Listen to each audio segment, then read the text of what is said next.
أعوذ بالله من الشيطان الرجيم بسم الله الرحمن الرحيم. نن زموږ ټاپک دی هیټ کیپیسټي،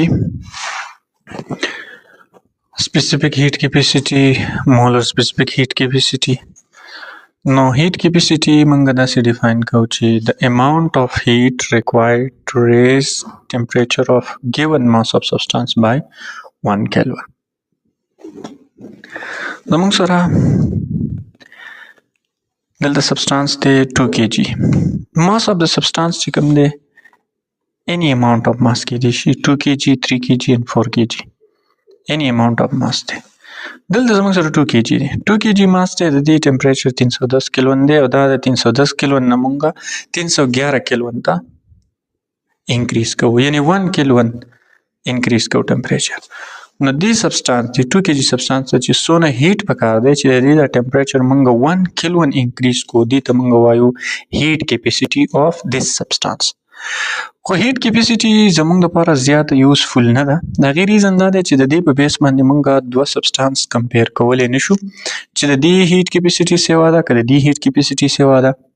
هغې وجه دا چې هیټ کیپیسټي ډیپینډ کوي ماس اف دی سبستانس. که د سبستانس ماس سیوا و نو د هغې هیټ کیپیسټي به سیوا وي، او که د بل سبستانس ماس کم و نو د هغې هیټ کیپیسټي به کم وي. د دې وجې نه مونږ له سپیسیفیک هیټ کیپیسټي امپورټنټ دی، دا یوزفل دی، مونږ به دا زیات یوز کوو ځکه چې د هر یو سبستانس سپیسیفیک هیټ کیپیسټي جدا جدا ده، یونیک ده، سپیسیفیک ده. سپیسیفیک هیټ کیپیسټي مونږ څنګه ډیفاین کوو؟ د اماونت اف هیټ required to raise the temperature of 1 kilogram of substance to 1 Kelvin. زموږ سره دا یو سبستانس دی 1 kg سبستانس دی، سپیسیفیک شو، ماسو سپیسیفیک شو. نو د 1 kg سبستانس ټمپریچر که مونږه 1 کلوین انکریز کوو، دې دپاره څونه هیټ پکاري، نو دې ته به مونږه د دې سبستانس سپیسیفیک هیټ کیپیسټي وایو. او سپیسیفیک هیټ کیپیسټي د هر یو سبستانس ډیفرنٹ دی. او زموږ سره واټر داسې سبستانس دی چې د دې سپیسیفیک هیټ کیپیسټي ډیره زیاته سیوا ده. خو لیکوډ واټر، یعنی واټر زموږ سره لیکوډ واټر سپیسیفیک هیټ کیپیسټي ده 4184 جول پر کیجی پر کلوین. یعنی فار ایگزامپل که دا سبستانس زموږ سره 1 kg واټر دی، دا زموږ سره 1 kg واټر دی، نو د دې 1 kg واټر ټمپریچر چې موږ د 310 نه 311 ته انکریز کوو، نو دې یو کلوین رایز کولو دپاره به د دې واټر ته 4184 جول هیټ پکاري چې دا ډیر زیات هیټ دی. نو د دې وجې نه د لیکوډ واټر سپیسیفیک هیټ کیپیسټي ډیره زیاته سیوا ده. دې وجې نه دا مونږه ایزا کولنټ یوز کوو په مختلفو ځګینو کې، لکه کار ریډیټر کې دا ایزا کولنټ ایجنټ یوز کیږي. هلته انډیزایربل هیټ چې پیدا کیږي نو ډیفرنٹ فارټس هیټ کیږي او پاسیبل چې هغه میلټ شي، نو د ایکسټرا هیټ پروډیوس کېده د بچ کېدو دپاره، د دې ابزورب کېدو دپاره موږ هلته واټر یوز کوو چې هغه واټر هیټ ډیر زیات هیټ ابزورب کوي او ټمپریچر ډیر کم انکریز کیږي. دغه شان په نیوکلیر ریاکټرز کې هم واټر ډیوټرم والا هایدروجن والا واټر هلته ایز ا کولنټ یوز کیږي چې ایکسټرا های هیټ پروډیوس چې کوم هیټ پروډیوس شوی دی چې هغه ابزورب کی. دغه شان واټر په ترمو ریګولیشن اف د هیومن باډي کې هم ایز ا کولنټ یوز کیږي، یعنی ترمو ریګولیشن د هیومن باډي ټمپریچر مینټین ساتي، د انوایرمنٹ ټمپریچر که هر قسم وي.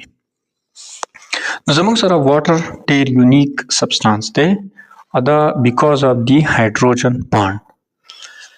دې نه بعد زموږ سره د مولر سپیسیفیک هیټ کیپیسټي.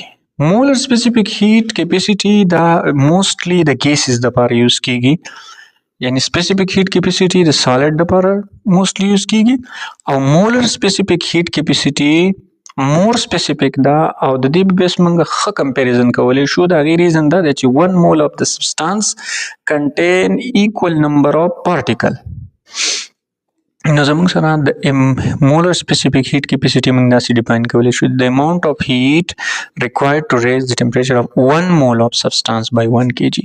اوس د substance دی دا موږ 1 mole اخیستی دی نو د 1 mole of substance temperature که موږ 1 Kelvin increase کوو دې دپاره څونه heat پکار دی دې ته چې د دې د temperature 1 Kelvin increase شي نو دې ته موږ د دې وایو molar specific heat capacity. دا موږ ډینوټ کوو په ډلټا کیو ام باندې. molar specific heat capacity بیا ډیوایډ شوی دی ټو ټایپس ته. یو ته موږ وایو molar specific heat at constant volume CV باندې ډینوټ کیږي او بل دا زموږ سره molar specific heat at constant pressure په CP باندې ډینوټ کیږي CP. molar specific heat at constant volume څنګه ډیفاین کیږي چې the amount of heat required to raise the temperature of 1 mole of substance. same definition دی څنګه چې د molar specific heat capacity دی خو دلته پکې extra condition دا دی چې موږ به د یو mole substance دا زموږ سره یو mole substance دی د دې temperature موږ 1 Kelvin increase کوو خو د دې والیوم به فکسډ والیوم به نه انکریز کیږي نه ډیکریز کیږي نو دې ته موږ وایو چې کله موږ د یو mole substance temperature 1 Kelvin increase کوو د هغې والیوم به فکس ساتو کانسټنټ به ساتو نو دې amount of heat ته چې هغه د دغه یو mole substance temperature 1 Kelvin increase کی او والیوم به فکس شي دې heat ته وایي molar specific heat at a constant volume. constant volume دا کنټینر دا piston چې دا زموږ سره فکس شي دا به m ویبلی نو دلته به change in volume 0 وي او thermodynamic work equation دی W is equal to P pressure and delta V change in volume. change in volume په molar specific heat کې at constant volume 0 دی نو work done 0 شو. نو دلته چې موږ څونه هیټ at constant volume د یو mole substance ته ورکوو دا به ټوټل د دې substance په ټمپریچر انکریز کېدو انټرنل انرژي انکریز کېدو کې یوز کیږي ډایرکټ به ټمپریچر ته چینج کیږي نو کم هیټ به په کم هیټ باندې به د دې د یو کیلوین ټمپریچر رایز کیږي.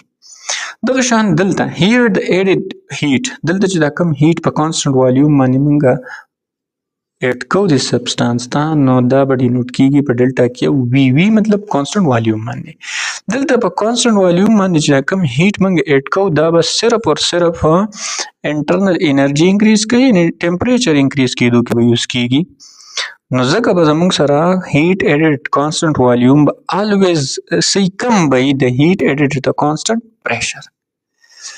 اوس زموږ سره دویم دی molar specific heat at a constant pressure یعنی دا زموږ سره 1 mole of substance دی د دې ټمپریچر موږ 1 Kelvin انکریز کوو نو دې دپاره چې څونه هیټ پکار دی خو د دې سبستانس د پریشر به کانسټنټ ساتو یعنی دلته چې موږ کوم هیټ ایډ کوو دغه هیټ به د دې مالیکول انټرنل انرژي انکریز کوي ټمپریچر به انکریز کوي هغه به پریشر ایگزرټ کوي په دې پسټن باندې دا پسټن اوس موویبل دی نو دا به د دې ځای نه موو شي دلته ورک ډن بای د سیسټم به وکړي نو کوم هیټ چې موږ ایډ کوو چې د دې یو مول سبستانس ټمپریچر موږ 1 Kelvin انکریز کوو نو دا هیټ به په دوه ځای کې یوز کیږي یو به د دې سبستانس ټمپریچر انکریز کوي او بل به ورک ډن بای د سیسټم کوي نو دلته به څه هیټ به زموږ نه ځي په ورک ډن کې به یوز کیږي او زمونږ مطلب دلته دا دی چې مونږه ټمپریچر انکریز کو نو زمونږ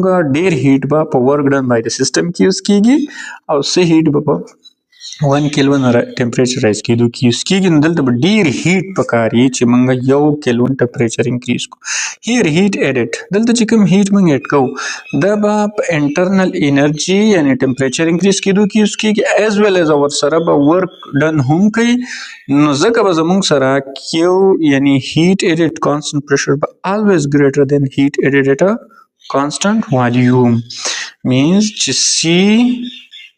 CP molar specific heat at a constant pressure that will always greater molar specific heat at a constant volume. فار ایگزامپل دلته که 1 کیلوین انکریز موږ راولو اټ کانسټنټ والیوم باندې، نو دې لپاره فار ایگزامپل چې 5 جول هیټ پکار دی، او دلته په کانسټنټ پریشر باندې چې موږ د یو مول سبسټانس ټمپریچر موږ 1 کیلوین انکریز کوو، نو د دې لپاره به 7 جول هیټ پکاري. نو زموږ سره سی پی به الویز د سی بی نه ګریټر وي. د دې نه بعد به اوس د دې مونږه میتھمیټیکل فارمز لیکو.